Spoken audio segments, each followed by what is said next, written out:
আসসালামু আলাইকুম রহমতুল্লাহি ওবারাকাতুহু। সৌদি প্রবাসী ভাই বোনেরা, আপনারা সবাই কেমন আছেন? আশা করি সবাই ভালো আছেন। আমিও আল্লাহর রহমতে ভালো আছি। আজকে আমরা 20টি গুরুত্বপূর্ণ আরবি ভাষা শিখব। তো চলুন বন্ধুরা, ভিডিওটি শুরু করা যাক। আজকের ভিডিওর প্রথম শব্দটি হচ্ছে মিন ইনতা। এর অর্থ হচ্ছে কে তুমি। বন্ধুরা বারবার বলেন আমার সাথে, তা আপনার মুখের জড়তা কেটে যাবে। আবার বলুন, মিন ইনতা। এর অর্থ হচ্ছে কে তুমি। এখানে মিন শব্দের অর্থ হচ্ছে কে, আর ইনতা শব্দের অর্থ হচ্ছে তুমি।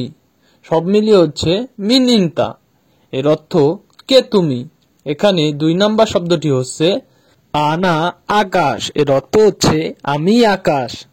আপনার নাম যদি আব্দুল্লাহ হয় তাহলে বলতে হবে আনা আব্দুল্লাহ। এর অর্থ হচ্ছে আমি আব্দুল্লাহ। এখানে আনা শব্দের অর্থ হচ্ছে আমি। আকাশ শব্দের অর্থ হচ্ছে আকাশ। আকাশ শব্দের এই জায়গায় নিজের নাম দিলেই হয়ে যাবে। এখানে 3 নাম্বার বাক্যটি হচ্ছে মিতা ইজি। এর অর্থ হচ্ছে কখন আসবে। আপনি যদি কখন আসবে জিজ্ঞাসা করতে চান, এর আরবি হবে মিতা ইজি। এর অর্থ হচ্ছে কখন আসবে।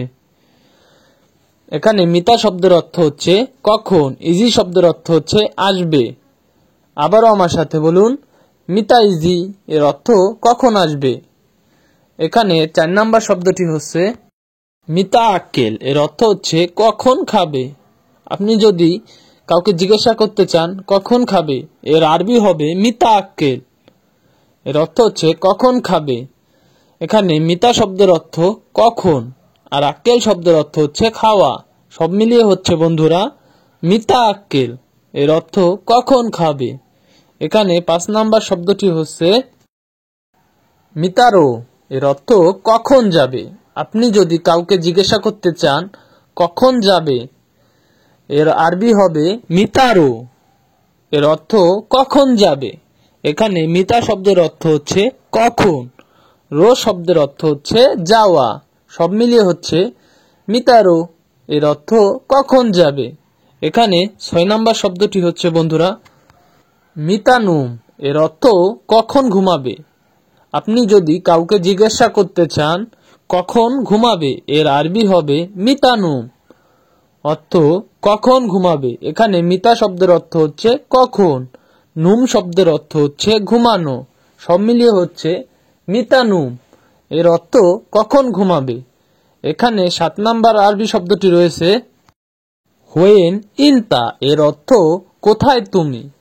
আপনি যদি কাউকে জিজ্ঞাসা করতে চান কোথায় তুমি, এর আরবি হবে হোয়েন ইনতা। এখানে হোয়েন শব্দের অর্থ হচ্ছে কোথায়, ইনতা শব্দের অর্থ হচ্ছে তুমি। সব মিলিয়ে হচ্ছে বন্ধুরা হোয়েন ইনতা। এর অর্থ কোথায় তুমি। এখানে 8 নাম্বার আরবি শব্দটি হচ্ছে আনা তরিক। এর অর্থ আমি রাস্তায়। এখানে আপনি যদি রাস্তায় থাকেন তখন এর আরবি হবে আনা তারিক, আমি রাস্তায়। এখানে আনা শব্দের অর্থ হচ্ছে আমি, তরিক শব্দের অর্থ হচ্ছে রাস্তা। সব মিলিয়ে হচ্ছে বন্ধুরা আনা তারিক, আমি রাস্তায়। এখানে 9 নাম্বার আরবি শব্দটি হচ্ছে হোয়েন বেত। এর অর্থ কোথায় বাড়ি। আপনি যদি কাউকে জিজ্ঞাসা করতে চান কোথায় বাড়ি, এর আরবি হবে হোয়েন বেত। এখানে হোয়েন শব্দের অর্থ হচ্ছে কোথায়, বেত শব্দের অর্থ হচ্ছে বাড়ি।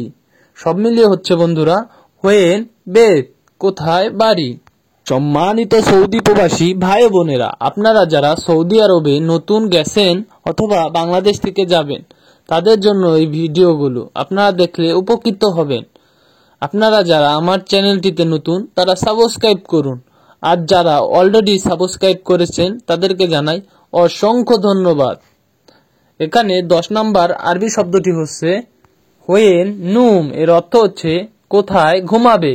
আবারও আমার সাথে বলুন বন্ধুরা, হোয়েন নুম। এর অর্থ কোথায় ঘুমাবে। এখানে হোয়েন শব্দের অর্থ হচ্ছে কোথায়, নুম শব্দের অর্থ হচ্ছে ঘুমানো। সব মিলিয়ে হচ্ছে বন্ধুরা হোয়েন নুম, কোথায় ঘুমাবে। আজকের মতো এই পর্যন্তই বন্ধুরা। দেখা হবে অন্য ভিডিওতে। আল্লাহ হাফেজ।